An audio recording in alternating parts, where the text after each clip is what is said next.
बिस्मिल्लाहिर्रहमानिर्रहीम। अल्लाहुम्मा सल्ली अला मुहम्मद व आले मुहम्मद।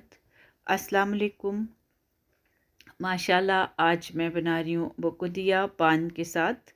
ये एक पान लेकर मैंने इसको काट लिया है, यानी 2 पीस कर लिए। ये जो है उसका हाफ़ है, ठीक है। और आप इसको ब्रेड के साथ, बर्गर के साथ बना सकते हैं। इसके साथ जो है फ़िश है, ठीक है, जो पैकिंग में आती है, ये वो है। और इसके साथ है नमक 1 टीस्पून, सफ़ेद मिर्च का पाउडर 1 टीस्पून, कसूरी मेथी जो है ये भी 1 टीस्पून है। और उसके साथ दही जो है ये 4 चम्मच है। मायोनीज़ जो है ये 1.5 चम्मच है। केचप जो है ये 2 चम्मच है। और आलू और पालक के जो कबाब इससे पहले तैयार किए हैं, ये वो 4 कबाब हैं, ठीक है।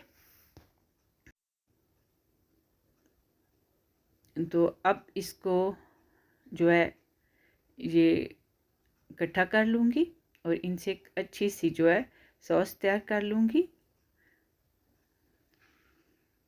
आप ये चटनी सॉस जो है ये लगा सकते हैं। कोई भी बच्चों को चीज़ बना कर दे रहे हैं, ठीक है। सैंडविच, बर्गर किसी चीज़ में भी लगा कर दे सकते हैं। ये बहुत मज़े की होती है, माशाल्लाह बच्चे पसंद करते हैं।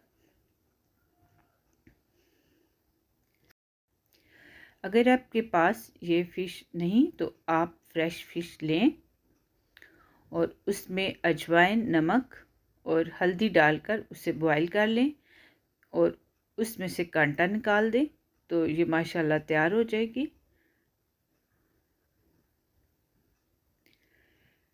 अब इसमें इस तरह लगाते जाना है, ठीक है।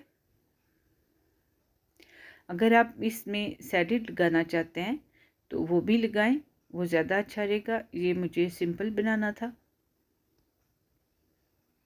तो ये मैंने जो है इसमें लगा दिया इस तरह। अब ये जो फ़िश है इसको मैं इसमें लगा दूंगी।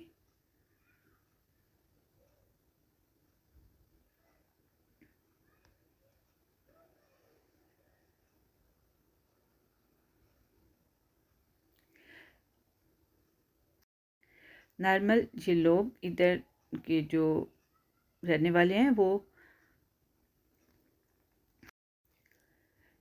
इसको वेजिटेबल से, अंडे से, बहुत सारी चीज़ों से बनाते हैं।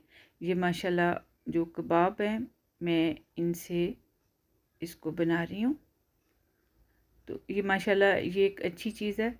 जो बच्चे वेजिटेबल्स नहीं खाते उनके लिए ये एक बड़ी अच्छी चीज़ है। आप उनको इस तरह दे सकते हैं।